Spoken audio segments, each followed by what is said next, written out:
तो जैसा कि पिछले एपिसोड में हमने देखा था, याओ याओ जहाँ पर अपने सील को अनलॉक कर रही थी, वहीं दूसरी तरफ युवान इसने तीनों सेंट रून्स यूज कर दिए थे और चौथा सेंट रून अब ओल्ड जुआन की बॉडी से निकल के इस कांगजुआन सेंट स्टैम्प में आके चिपक जाता है।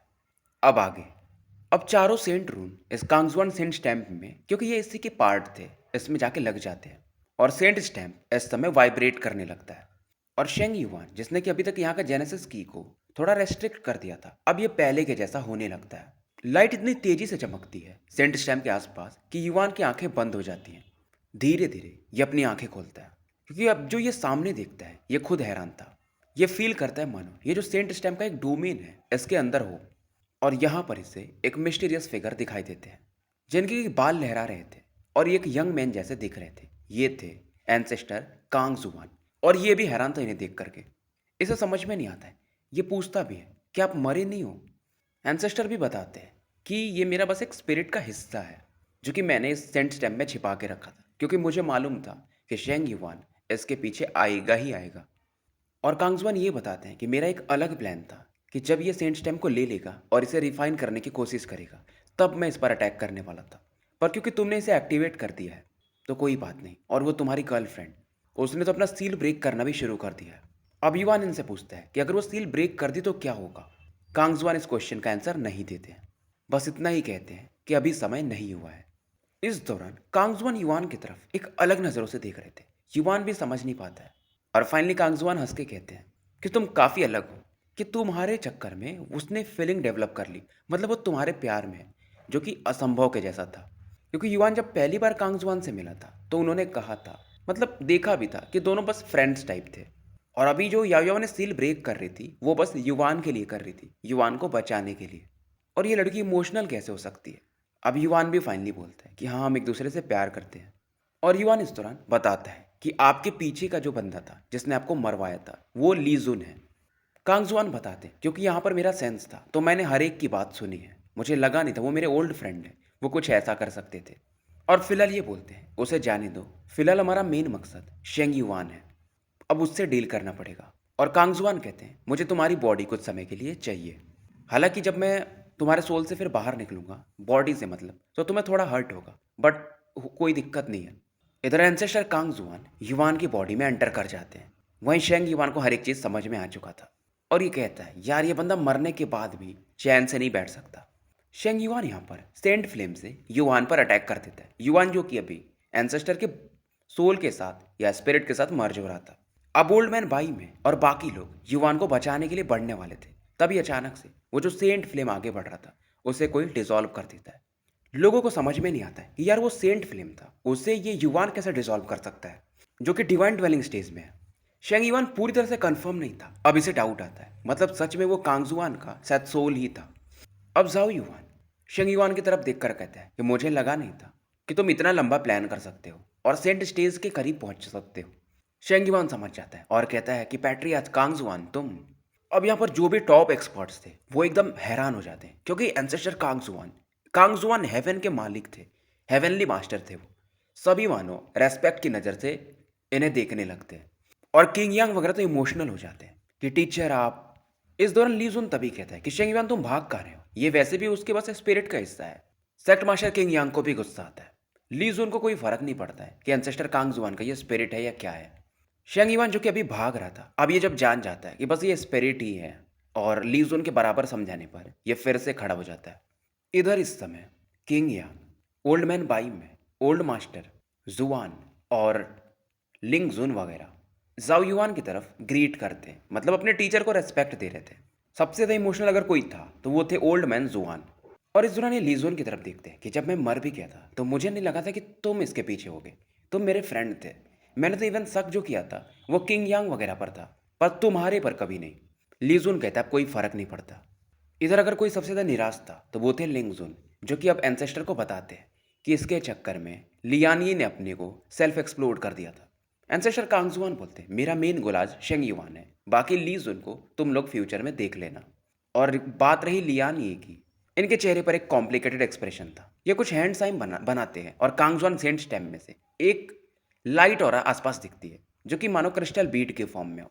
ये था लियानी का स्पिरिट जो कि डैमेज तो था, पर एंसेस्टर ने कांगजुआन सेंट स्टैम्प की वजह से नेचर से इसे कंडेंस कर लिया था और इस स्पिरिट को ये लिंगजोन को दे देते हैं कि इसे रखे रहो, एक दिन आएगा, वो समय आएगा जब इसको तुम रिसरेक्ट कर पाओगे। अब एंसेस्टर की नज़र उस पेंटिंग पर जाती है जिसके अंदर याव याव थी और याव याव की भी नज़र इस तरफ आती है क्योंकि एंसेस्टर के पावर को वो फेल कर चुकी थी और जो ये सील को अनब्लॉक कर रही थी फिलहाल रोक देती है क्योंकि अब युवान डेंजर में नहीं था। फिलहाल ये इस पेंटिंग से बाहर निकल आती है। शेंग युआन को समझ में नहीं आ रहा था कि अब ये काउंटर कैसे करेगा क्योंकि याव याव बिल्कुल भी एंसेस्टर कांगजुआन से कम नहीं थी। पर इस दौरान याव याव के एक्सप्रेशन चेंज होने लगते हैं और ये आसमान की तरफ देखती है।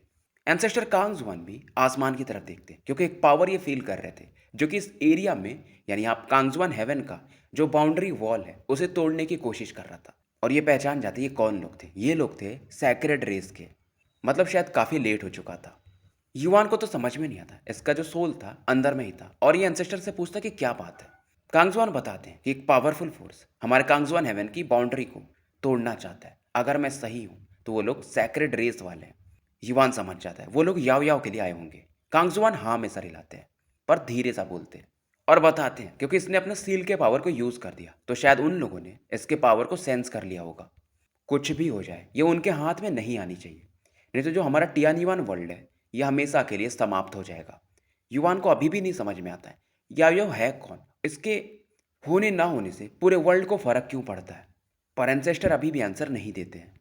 इस दौरान याव जिसके कि बाल इस समय सुनहले रंग के हो चुके थे वो युवान की तरफ देखती है और ये एंसेस्टर से बात कर रही थी कि आपका पावर काफ़ी ज़्यादा है, युवान की बॉडी सफ़र करेगी। कांगजुआन स्माइल करते हैं और कहते हैं ऐसे समय में अगर ये थोड़ा सफ़र भी कर ले तो क्या फ़र्क पड़ता है। याव को थोड़ा गुस्सा आता है पर इस दौरान कांगजुआन भी बोलते हैं कि तुम ये जो पावर यूज़ कर रही हो क्योंकि याव के फेस पे थोड़े क्रैक्स आने लगे थे, तुम अभी रिकवर नहीं हुई थी, तुम्हें यूज़ नहीं करना चाहिए था। इधर शेंग युवान ने भी उन पावर्स को फील कर लिया था। इसे भी समझ में नहीं आ रहा था ये लोग बाउंड्री क्यों तोड़ना चाहते हैं क्योंकि कांगजुआन हेवन जो है वो एक chaos origin scalar killer array से प्रोटेक्टेड है और अगर यहाँ पर कोई एंटर करना चाहता है जैसे कि सैक्रेड रेज वाले भी तो वो अच्छा खासा इंजर्ड होके ही आएंगे। अब इन्हें लगता है कि क्या वो लोग कांगजुआन के लिए आए हैं पर फिर इसके दिमाग में आता है नहीं शायद याव। फिर ये सोचता है कि ये लड़की है कौन जिसके पीछे हमारा सैक्रेड रेस भी है। अब इस दौरान एंसेस्टर कांगजुआन शेंग युआन से कहते हैं कि क्या तुमने मेरे सेंट हार्ट को अच्छे से एब्जॉर्ब कर लिया था। शेंग युआन को समझ में नहीं आता और कांगजुआन इस समय हैंड साइन बनाते हैं और बोलते हैं हार्ट ऑफ सेंट स्कैटर। और जैसे ये शब्द ये बोलते हैं शेंग युआन मानो अपने दिल में एक अलग ही दर्द फील करता है और उसकी बॉडी से गोल्डन लाइट बाहर आने लगती है। ये उस हार्ट का पावर था जो कि एंसेस्टर कांगजुआन का था और ये पावर धीरे धीरे इसके बॉडी से निकल जाता है। इसके ऊपर में वो जो एक सेंट लोटस बन गया था वो भी अब गायब हो जाता है। इसका पावर फिर से फॉल्स सेंट स्टेज पे पहुंच जाता है। याव क्योंकि इस समय पावर यूज़ नहीं कर रही थी तो शेंग युआन गैस करने लगा था कि अगर ये पावर यूज़ करेगी तो शायद सैक्रेड रेस वाले इसे ट्रैक कर सकते हैं, तो ये यूज़ नहीं कर रही है।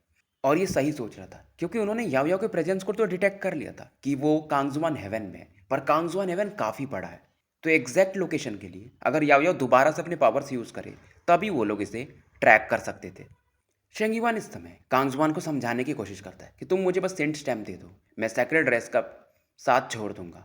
पर कांगजुआन मानते नहीं है। अब ये भी बोलता है तो मुझे कुछ ना कुछ करना ही पड़ेगा। ये अपने हाथ को आगे बढ़ाता है और उसके हाथों में पाम पर बेसिकली एक वर्टिकल गोल्डन आई था और इसे ये क्रश कर देता है। ये जो एनर्जी थी ये ऊपर की तरफ आसमान में बढ़ती है। ये जो गोल्डन सैक्रेड आई था ये सैक्रेड रेस का प्रतीक था, इसके पास कैसे आ सकता था ये एंसेस्टर कांगजुआन भी सोचने लगते हैं। अब ये जो लाइट थी बेसिकली वो जो एरे था उसमें हल्का सा समय के लिए होल सा कर देती है। बाकी भी जो पावरफुल लोग थे अब इन्हें समझ में आ जाता है कि यहाँ पर सैक्रेड रेस वाले आए हुए हैं। एंसेस्टर कांगजुआन भी उस पावरफुल औराज को जो कि शायद ऊपर में थे अभी तक एरे के उस पार ये फील कर सकते थे और अब एंसेस्टर फील करते हैं और याव भी कि वो लोग अंदर नहीं आ सकते पर अपने पावर को भेज सकते थे उस क्रैक के थ्रू और ये पावर फिलहाल शेंग युआन की बॉडी में जाने लगता है और साथ में एक बोल्ट ऑफ लाइटनिंग वहां से याव की तरफ पड़ती है। एंसेस्टर कांगजुआन ऐसे काउंटर करने के लिए अज्योर अंडरवर्ल्ड लाइट यूज करते हैं और कई सारे ब्रॉन्ज कलर के डिस्क बना देते हैं। हालांकि जो लाइटनिंग थी काफी लंबे समय तक फाइट करती है और फाइनली एक 9 हेडेड लाइटनिंग बीस्ट में बदल जाती है। कांगजुआन जानते थे कि ऐसे काम नहीं चलेगा। अब ये अपने सेंट स्टैम्प की तरफ देखते हैं और कहते हैं कि मुझे तुम्हारा पावर चाहिए और कांगजुआन जैसे इसे टच करते हैं मानो ये रूलर इस डोमेन के पूरी तरह से रूलर बन चुके हो और इस पावर से ये एक अज्योर ड्रैगन बनाते हैं जो कि अब इस 9 हेडेड लाइटनिंग बीस्ट से फाइट करने लगता है। अटैक इतने पावरफुल थे कि शायद पूरे कांगजुआन हेवन में आधे से ज़्यादा लोग तो ये शॉक वेव फील कर सकते थे। सैक्रेड रेस वाले जो कि उस पार थे, उन्हें काफ़ी गुस्सा आ रहा था और ये लगातार इस समय एनर्जीज भेजते रहते हैं। पर धीरे धीरे वो जो एरे था वो रिकवर होने लगता है। इधर ये लोग बैटल कर रहे थे, वहीं किसी को पता नहीं चलता है शेंग युआन जो था वो इवॉल्व होने लगता है, क्योंकि उन लोगों ने कुछ पावर्स इसको भी भेजे थे। और इसके सर के ऊपर फिर से एक गोल्डन लोटस चमकने लगता है, यानी इसका पावर फिर से सेंट स्टेज में जा चुका था। और उन लोगों ने बेसिकली अपने सैक्रेड की को भेजा था जो कि इनके सैक्रेड रेस का था। इस समय शेंगीवान हंसता है और कहता है, कांगजुआन मैंने पहले ही बोला था कि लक तुम्हारे साइड नहीं है। शेंगीवान अचानक से गायब होता है और याओ याओ के सामने प्रकट होता है और एक पाम अटैक इसकी तरफ बढ़ा देता है और ये कहता है, मैं भी देखना चाहता हूँ कि तुम क्या चीज हो। कांगजुआन थोड़ा लेट हो चुके थे क्योंकि शेंग युआन ने अचानक से अटैक किया था। और दूसरी तरफ ही है सैक्रेड रेस के बाउंड्री वाल पर भी जो उस पार थे उन पर नजर बना के थे। अब आता है याओ याओ को गुस्सा। ये भी एक पंच अटैक शेंग युआन के आते हुए अटैक की तरफ बढ़ा देती और बोलती है, रिटर्न टू द सोर्स। शेंगयुआन का जो पाम अटैक था वो याओ याओ के शोल्डर से टकराता है और वहीं याओ याओ का जो फीस्ट था वो उसके चेस्ट से। दोनों ने एक दूसरे पर पावरफुल अटैक किए थे और ये काफी पीछे जाके गिरते हैं। याओ याओ के चेहरे पर कुछ और ज्यादा क्रैक्स आने लगते हैं। शेंगयुआन हैरान था क्योंकि इसने पूरा अटैक लगाया था, फिर भी मानो वो लड़की एक बॉटमलेस ब्लैक होल के समान हो जो कि इसके पावर को एब्जॉर्ब कर गई हो। पर ये सोच रहा था उस लड़की की बॉडी काफी वीक है पर उसके अंदर एक पावरफुल सोर्स है, क्या है पता नहीं। और जब ये अपने चेस्ट पर देखता है तो एक मार्क था जो कि मानो इसके बॉडी में जो ऑरा थी उसे डिस्ट्रॉय कर रहा हो, इसकी बॉडी को डिस्ट्रॉय कर रहा हो। ये समझ जाता है अगर ये पावर इसकी बॉडी में रहा तो इसका पूरा जेनेसिस की खत्म हो जाएगा। ये तुरंत ही उसके आसपास का जो एरिया था खुद ही काट के निकाल देता है। वहीं कांग जुआन और चिंतित थे, इनके अंदर युआन भी तो था क्योंकि याओ याओ की स्किन पे क्रैक्स बढ़ने लगे थे। एंसेस्टर कांग जुआन फील करते हैं कि बाउंड्री वॉल के बाहर में एक काफी बड़ा सा गोल्डन आई है जो कि इस समय यहाँ पर आने की कोशिश कर रहा है। और शेंगीवान काफ़ी खुश था, अगर ये इनको काउंटर कर लिया यानी ये अपने कांगजुआन वगैरह को, तो सेक्रेड रेस वाले ऐसे काफ़ी गिफ्ट देंगे और ये बॉडी क्या है ऐसे फिर से ये बना सकता था। अब ये फिर से एक ब्लड पिलर अपनी ऑरा से बनाता है और बाउंड्री वॉल को खुद पेनेट्रेट करने की कोशिश करता है। उधर दूसरी तरफ से वो जो वर्टिकल लाइट था उसमें से गोल्डन लाइट निकलता है और इस पिलर में यानी जो ब्लडी पिलर था उसमें जाने लगता है। बाकी किसी को समझ में नहीं आता क्योंकि एकदम फास्ट होता है, बस कांग जुआन और याओ याओ इसे देख पाते हैं। हालांकि इस पावर को रिसीव करने में शेंगयुआन की आधी बॉडी डिस्ट्रॉय हो गई थी पर उसे फर्क नहीं पड़ रहा था। ये शेंगयुआन था जिसने कि अभी फिर से वो पावर रिसीव किया था और फिलहाल इसका पावर काफी बढ़ चुका था। इवन शायद अभी जो कांगजुआन का स्ट्रेंथ है, क्योंकि कांगजुआन तो स्पिरिट फॉर्म में उनसे भी ऊपर जा चुका था। और फिलहाल शेंगयुआन के ऊपर में दूसरा भी लोटस फ्लेम दिखने लगा था, यानी कि सेंट स्टेज के 2 स्टार लोटस पर पहुंच चुका था। सेंट स्टेज का जो सबसे ऊपर का फॉर्म होता है वो 3 स्टार का होता है। और जब एंसेस्टर कांगजुआन जिंदा थे तो ये शायद 2 स्टार वाले सेंट एक्सपर्ट थे। कांगजुआन भी अब थोड़े चिंतित थे क्योंकि स्पिरिचुअल फॉर्म में थे, उतना स्ट्रेंथ इनके पास भी नहीं था। वहीं शेंग युआन इस पावर को फील करके मानो बावला हो चुका था, काफी खुश था। इतना तो इसने कभी सपने में भी नहीं सोचा था। कांगजुआन इसे ज्ञान देते हैं पर इसे फर्क नहीं पड़ता है। तो क्या फर्क पड़ता है, ये सीधा बोलता है, मुझे पावर मिल रहा है और मैं कांगजुआन हेवन का हेवनली मास्टर बन जाऊंगा, और क्या चाहिए मुझे। अब शेंग युआन के ऊपर में अच्छा खासा एनर्जी इकट्ठा होने लगता है सिल्वर जेनेसिस की, और साथ में गोल्डन की को भी देखा जा सकता था। क्योंकि जब भी कोई सेंट स्टेज में पहुंचता है उसके पास एक सेंट फायर आ जाता है और उसका जेनेसिस की भी उसमें फ्यूज होने लगता है, जिसे कि हम सेंट जेनेसिस की कहते हैं, जो कि लॉ डोमेन के लिए समझ लो एक मृत्यु का प्रतीक होता है। मतलब कोई भी लॉ डोमेन वाला बंदा इसके एक अटैक को झेल नहीं सकता है। कांग्सवान बस यही सोच रहे थे, अगर मैं जिंदा होता तो अभी भी इसका ये जो डबल लोटस का पावर है कुछ नहीं था। पर अब सोच के मतलब नहीं है। इस दौरान ये कई सारे हैंड सील्स बनाने लगते हैं और बोलते हैं, ग्रेट माउंटेन रिवर एरे। अब अज्योर सेंट जेनेसिस की यहाँ पर बाहर निकलती है और मानो इस पावर की वजह से पूरा स्पेस ही शैटर्ड हो जाएगा। वहीं दूसरी तरफ से शेंगीवान इन पर अटैक कर रहा था, कोई ब्लैक वाटर अटैक, और दोनों के अटैक की वजह से मानो ये पूरा एरिया ही डिस्ट्रॉय हो सकता था। पर समय के साथ कांगजुआन की ऑरा कमजोर पड़ने लगती है। किंग यांग वगैरह भी समझ रहे थे कि टीचर बस एक स्पिरिट ही तो है, क्या कर सकते हैं। और उनका जो स्पिरिचुअल ऑरा था अब खत्म हो रहा था। अगर किसी ने बैटल थ्रू द हेवंस देखा होगा तो जैसे अपने मास्टर याओलाओ की ऑरा खत्म होने लगती है, कुछ वैसा। और वो तो एटलीस्ट स्पिरिचुअल फॉर्म में थे, ये तो बस उसका एक हिस्सा था। वहीं दूसरी तरफ शेंग युआन अलग ही हंसी हंस रहा था। अब इन दोनों का बैटल चल रहा था, तभी बीच में एक लड़की आती है। वो थी अपनी याओ याओ, जो कि अपने ब्रश को यूज करती है और एक क्लॉ अटैक शेंग युआन की तरफ बढ़ा देती है। हालांकि शेंग युआन इसे काउंटर करने के लिए एक अटैक बढ़ाता है, पर फिर भी कोलिजन के कारण ये कई कदम पीछे जाके गिरता है और याओ याओ को भी थोड़ा फर्क पड़ता है, ये भी थोड़ा सा पीछे हट जाती है। और शेंग युवान हंसता है कि मैं डबल सेंट लोटस पे हूँ, तुम अभी भी मुझसे फाइट करना चाहती हो। और ये दिमाग लगाता है, वैसे भी वो कांगजुआन तो खत्म ही है, पहले मैं इसे संभाल लेता हूँ। और एक नेट बनाता है जाली टाइप में और याओ याओ की तरफ बढ़ा देता है, जिसमें इसने अपना अच्छा खासा ऑरा यूज किया था। कांगजुआन आगे बढ़ना चाहते थे, पर वो जो दूसरा अटैक था वो अभी भी इन्हें दबा के रखा हुआ था। और ये निराशा फील करते हैं कि ये पहले वाले अब कांगजुआन नहीं है। युवान भी अब फील करता है कि कांगजुआन धीरे धीरे अब इसकी बॉडी से जा रहे हैं। और ये बोलता भी है, एंसेस्टर, ये बताते हैं कि अब मेरा समय हो चुका है, शायद मैं इस बैटल को खत्म नहीं कर पाया। युवान काफी चिंतित था क्योंकि याओ याओ का सिचुएशन उधर काफी डेंजरस होते जा रहा था। इधर कांगजुआन बताते हैं कि इनका स्पिरिट अब जा रहा है, थोड़ा बहुत पावर रहेगा जो कि तुम्हें एक आधी बार के लिए प्रोटेक्ट कर सकता है। अगर मौका मिले तो याओ याओ को लेकर निकल जाओ। और ये बोलते हैं, उम्मीद है कि तुम दोनों का सफर आगे अच्छा होगा। कांगजुआन यहाँ से अब गायब हो जाते हैं। युवान भी धीरे से बोलता है, थैंक यू एंसेस्टर। उधर शेंगीवान हंसने लगा था क्योंकि इसे तो फील हो ही सकता था ना कि कांगजुआन की स्पिरिट अब जा चुकी है। और ये हंस के कहता है कि कांगजुआन ओ कांगजुआन, आखिर में तुम हार ही गए। सेंट स्टैम्प अब मेरा होगा। अब शेंग युवान युवान की तरफ देखता भी नहीं है क्योंकि युवान उसके लिए चींटी था, उसका मेन अटेंशन याओ याओ की तरफ था। उधर वो जो नेट था याओ याओ के काफी क्लोज आ चुका था। युवान यहाँ पर जो बचा कुचा पावर था एंसेस्टर का, वो कांगजुआन सेंट स्टैम्प पर यूज करता है। शेंग युवान फील करता है और कहता है कि बच्चे अभी भी मान जाओ, अगर तुम स्टैम्प दे दोगे तो तुम बच सकते हो। शायद मैं तुम्हें छोटा मोटा मृत्यु दूं, तड़पा के न मारूं। युवान भी कहता है, ठीक है फिर मैं ये तुम्हें दे ही देता हूँ। अब युवान इस सेंट स्टैम्प पर पूरा पावर यूज करता है जो कि कांगजुआन का बचा हुआ था, और अपना सेंट स्टैम्प अब इसमें क्रैक्स आने लगे थे। जाओ युवान का मकसद यही था, ये सेंट स्टैम्प को तोड़ देता है। किसी को लगा नहीं था, इवन किंग यांग वगैरह भी हैरान थे कि कोई कांगजुआन सेंट स्टैम्प को डिस्ट्रॉय कर सकता है क्योंकि एक होली आइटम है। शेंग युवान भी अवाक था, पर धीरे धीरे खुद को शांत करता है और ये कहता कि बच्चे मैं तुम्हें याद रखूंगा, जैसे कि तुमने इसे कई हिस्सों में तोड़ा है वैसे मैं तुम्हारी बॉडी को कई हिस्सों में तोड़ूंगा।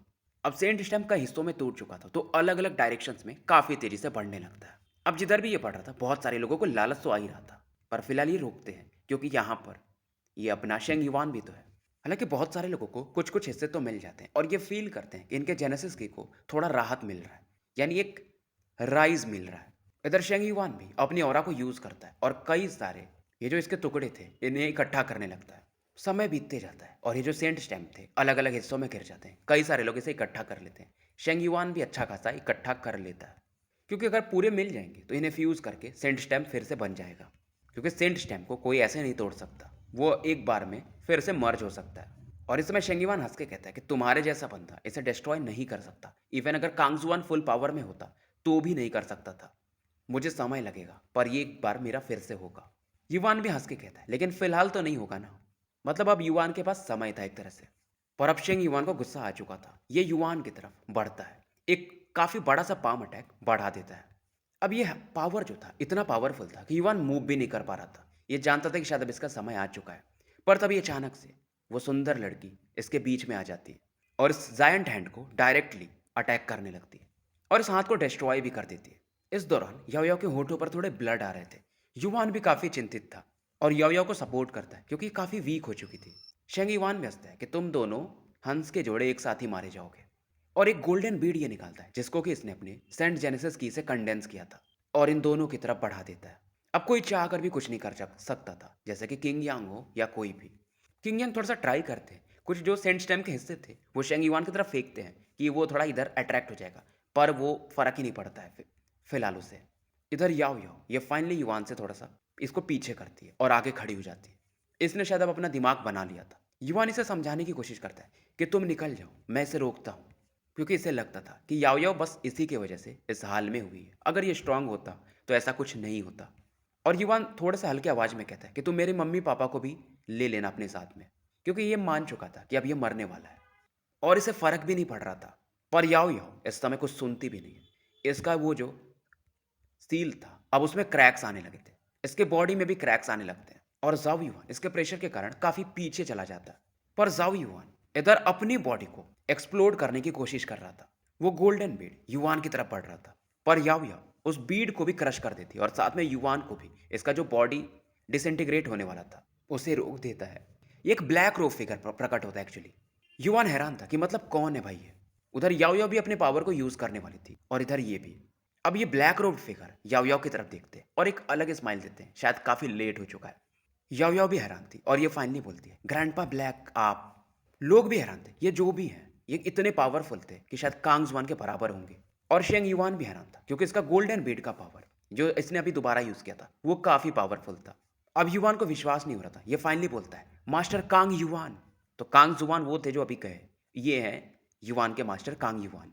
इधर शेंग युवान भी कहता है कि तुम कौन हो, इस मैटर में मत पढ़ो, क्योंकि ये फील कर चुका था कि ये कांगजुआन हेवन के तो नहीं है। कांग युवान भी बोलते हैं, तुम एक अच्छा इंसान बन के रह सकते थे, पर तुमने सैक्रेड रेस का कुत्ता होना पसंद किया। तुम मेरे बारे में जान के क्या ही करोगे। पर शेंग युवान को फर्क नहीं पड़ता क्योंकि ये डबल लोटस स्टेज में था। कांग युवान थोड़े चिंतित थे याओ याओ को लेकर, हालांकि उसकी आइडेंटिटी अलग थी पर इन्होंने इसे बच्चे की तरह पाला था। इधर कांग युवान शेंग युवान से कहते हैं कि तुम डबल लोटस स्टेज पे तो जा चुके हो, पर ये तुम्हारा पावर नहीं है। इवन तुम सिंगल लोटस स्टेज को भी काउंटर नहीं कर सकते हो अगर कोई रियल बंदा हो जो मेरे जैसा हो। शेंग युवान ट्राई करता है पर कांग युवान के पावर को यह जज ही नहीं कर पा रहा था। ये समझ जाता है और कहता है कि मैं उन बातों को भूल जाऊंगा, बस मुझे वो सेंट स्टैम्प चाहिए, वो मुझे मिल ही जाएगा। पर कांग युवान कहते हैं कि मैं सभी चीज़ों को भूल जाऊं, वो तो मैं नहीं कर सकता। अब कांग युवान भी अपने पावर को रिलीज करते हैं और इनके भी शोल्डर पर दो गोल्डन लोटस दिखते हैं, यानी ये भी डबल लोटस स्टेज में ही थे, पर इन्होंने अपना पावर खुद से कल्टीवेट किया था तो ज़्यादा स्ट्रॉन्गर थे। कांगजुआन अपना यहाँ पर हैंड सील चेंज करते हैं और इनके जो दोनों गोल्डन लोटसेस थे वो शेंग युवान की तरफ बढ़ने लगते हैं। शेंग युवान पहले तो अवाक था, पर इसके पास भी दो लोटस थे तो ये क्यों डरे। ये भी अपने दो लोटसेस को अपनी बॉडी से यानी अपनी ऑरा से अलग करके आगे बढ़ा देता है। लोगों को लगता होगा कि शायद ये सेंट स्टेज में है तो दो लोटस आ गए वो डेकोरेशन के लिए यानी सजावट के लिए, पर ऐसा नहीं था। वो लोटस ऐसे काफ़ी भयंकर पावर कैरी करते हैं। अब चारों लोटस एक दूसरे से टकराने लगते हैं और पलक झपकते। जो शेंग युआन के लोटसेस थे वो टूट जाते हैं यानी बिखर जाते हैं और इसका जो ऑरा भी था अब काफ़ी तेज़ी से नीचे आता है और फिर से फॉल सेंट स्टेज पर ही आके रुक जाता है। और कांग युआन यहीं पे नहीं रुकते बल्कि इन दोनों लोटसेस को शेंग युआन की तरफ बढ़ा देते हैं एक किलिंग इंटेंट के साथ कि आज इसे ख़त्म ही कर दिया जाए। शेंग युआन अब भागने लगता है और इसे समझ में नहीं आ रहा था कि ऐसा कैसे हो सकता है कि दोनों तो एक ही सेम लेवल पे थे, डबल लोटस स्टेज पे, फिर भी ऐसा कैसे। शेंग युआन अब यहाँ पर अपनी हार मान लेता है कि ठीक है आज तो मैं हार गया, पर मैं फिर वापस आऊंगा, मेरा सैक्रेड रेस तुम्हें छोड़ेगा नहीं। और ये जाओ युआन की तरफ देखता है कि जब मैं सेंट स्टैम को रिकवर कर लूंगा तो तुम्हारी पूरी फैमिली को खत्म कर दूंगा। और शेंग युआन यहाँ पर अपनी बॉडी को एक्सप्लोड कर देता है। शेंग युआन को मालूम था कि ये जो मिस्टीरियस ओल्ड मैन है ये यहाँ पर ज़्यादा देर तक नहीं रह सकते, शायद सैक्रेड रेस वाले यहाँ पर आते ही होंगे। शेंग युआन अपनी बॉडी को तो एक्सप्लोर कर देता है पर यहाँ से फिर भाग जाता है। सेट मास्टर किंग यांग वगैरह क्योंकि ली लिंगजुन काफ़ी तेज़ी से आगे बढ़ रहा था तो उसे रोकते हैं कि अभी छोड़ दो। लीजुन भी यहाँ से निकल जाते हैं कि इन्हें हम बाद में देख लेंगे, समय आएगा। अब बाकी लोग थोड़ा कांग युआन को देखकर चिंतित थे क्योंकि वो काफ़ी पावरफुल है, अगर वो यहाँ पर चाहें तो सबको निपटा सकते थे। युआन भी थोड़ा चिंतित था कि मास्टर कांग युआन वो भाग रहा है, अगर हम उसे छोड़ दिए तो वो बाद में फिर खतरा बनेगा। कांग युआन इसे बताते हैं कि हालांकि वो सेंट नहीं है पर फॉल सेंट तो है, उन्हें मारना इतना सिंपल नहीं होता है और सैक्रेड रेस को मेरा लोकेशन पता चल चुका होगा तो हम ज़्यादा देर तक यहाँ पर नहीं रह सकते। उसकी बॉडी भी डिस्ट्रॉय हो चुकी है, वैसे भी उसे रिकवर करने में कई साल लगने वाले हैं। जवीवन अपने लिए नहीं चिंतित था, वो अपनी मम्मी पापा और परिवार के लिए चिंतित था। इधर याओ याओ इसके बाल जो थे फिर से पहले के जैसे ब्लैक हो जाते हैं। युवान इसे देखकर काफ़ी खुश होता है, पर जैसे ही याओ याओ एक दो कदम आगे बढ़ाती है मानो ये आगे बढ़ ही ना पा रही हो और खून की उल्टी करने लगती है। युवान जाकर के इसे अपनी बाहों में संभालता है और युवान का चेहरा मानो इस समय हैरान था क्योंकि जब ये याओ याओ को टच करता है तो एक अलग ही ये पावर फील करता है, मानो याओ याओ धीरे धीरे ठंडी पड़ती जा रही हो। अब ये मास्टर कांग युआन की तरफ देखकर रोने लगता है, काफ़ी पैनिक कर चुका था। कांग युआन भी देखते हैं याओ याओ के जो बॉडी थे चेहरे पर हाथों पर क्रैक्स आने लगे थे और काफ़ी तेज़ी से फैल रहे थे। कांग युआन भी सीरियस थे, मतलब इन्हें लगा ही था कि कुछ ऐसा होने वाला है क्योंकि इसने फोर्सफुली उस सील को जो अनब्लॉक कर दिया था। कोई और होता तो उसकी बॉडी को फिर से बनाया जा सकता है, पर यह लड़की की बॉडी अलग है और अगर ऐसे ही चलता रहा तो इसकी बॉडी क्रैक कर जाएगी पूरी तरह से क्योंकि इसने पावर ज़्यादा यूज़ कर दिया था और इसकी बॉडी अभी उतनी इवॉल्व हुई नहीं थी। इधर याओ याओ की बॉडी से एक लाइट निकलता है और युवान के हाथों में स्क्रॉल आता है। इसमें ये मेथड्स देखता है। बेसिकली याओ याओ ने एक मेथड बनाया था कि सिल्वर शैडो को इवॉल्व कैसे करना है। जाते जाते भी ये लड़की ऐसे कुछ दे के गई थी, वही टुन टुन भौंकने लगा था क्योंकि ये भी समझ रहा था कि याओ याओ की कंडीशन काफ़ी ख़राब है। याओ याओ यहाँ इस हालत में थी और युवान स्क्रॉल को देखता भी नहीं जाता। इसे क्या करना था, मेन तो इसके लिए याओ याओ थी। युवान फिर से अपने को हेट करता है कि इतना वीक क्यों है और ये फिर चिल्लाता है कि मास्टर कांग युवान मैं आपसे भीख मांगता हूँ, आप याओ याओ को बचा लो। कांग युवान खुद भी इस समय लॉस्ट फील कर रहे थे। ये जानते थे कि युवान कैसा है, ये बंदा अलग था। बहुत सारे मेथड्स हैं बॉडी को रिपेयर करने के, पर याओ याओ के लिए वो काम नहीं करेंगे क्योंकि ये अलग है। और ये युवान को समझाते हैं कि मैं कुछ ना कुछ ऐसा करूंगा। फिलहाल ये एक कॉफिन बाहर निकालते हैं जिसमें याओ याओ की बॉडी को रख देते हैं। ये जो कॉफिन था ये एक ताबूत बोल सकते हैं, काफ़ी अलग था। इसमें याओ की जो कंडीशन है, वो हमेशा उसी के जैसी रहेगी, ज़्यादा क्रैक्स नहीं आएँगे। टुनटुन भी यहाँ पर आके बैठ जाता है और याओ की तरफ देखकर भौंक रहा था, मानो ये निराशा फ़ील कर रहा था। अब इस दौरान कांग युआन कहते हैं कि युआन, मैं कांगजुआन हेवन से जा रहा हूँ याओ को लेकर, नहीं तो वो सैक्रेड रेस वाले यहाँ पर आते ही होंगे और याओ को रिकवर करने में तुम्हारी मुझे ज़रूरत पड़ेगी। युवान तुरंत ही कहता है, कुछ भी, मैं करने को तैयार हूँ।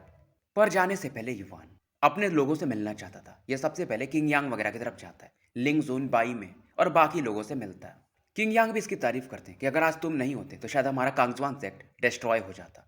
युवान भी थोड़ा ज्ञान, मतलब हल्की फुल्की बातें करता है, इमोशनल था, बस ये इतना ही कहता है, उम्मीद है कि आप मेरे मम्मी पापा का ध्यान रखोगे। किंग यांग भी कहते हैं, तुम टेंशन मत लो, तुम्हारा परिवार मेरे परिवार के जैसा ही है, और वैसे भी तुम कांगजुआन सेक्ट के डिसाइपल हो। और बात रही शेंग युआन की, तो वो अभी काफ़ी वीक है, वो कुछ नहीं कर सकता, और जब वो ठीक भी हो जाएगा तो सेंट स्टैम को ढूंढेगा, उसके बाद ही वो कुछ करेगा। क्योंकि किंग यांग भी जानते थे युआन जब दोबारा वापस लौटेगा तो ये इतना वीक नहीं होगा, ये काफ़ी स्ट्रांग होगा। युआन भी इन्हें ग्रीट करता है और थैंक्स बोलता है।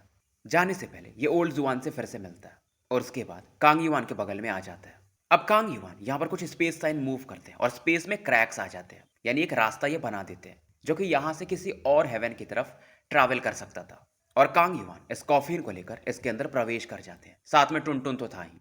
युआन भी इसके अंदर एंटर करता है, पर एक बार ये कांगजुआन हेवन को फिर से देखता है। किंग यांग फिर से कहते हैं, मुझे मालूम है जब ये वापस लौटेगा तो शायद हम भी इसको मतलब फाइट ना कर पाए। मैं भी देखना चाहता हूँ ये कितना आगे तक जाता है। पर तभी अचानक से ये एक ऑरा फील करते हैं जो कि इस तरफ बढ़ रहा था, और ये सैक्रेड रेस वाले थे, पर इधर ये लोग यानी युवान वगैरह इस स्पेस से ट्रैवल करने लगे थे। स्टोरी यहीं समाप्त करते हैं और मिलते हैं फिर कल एक नए वीडियो के साथ।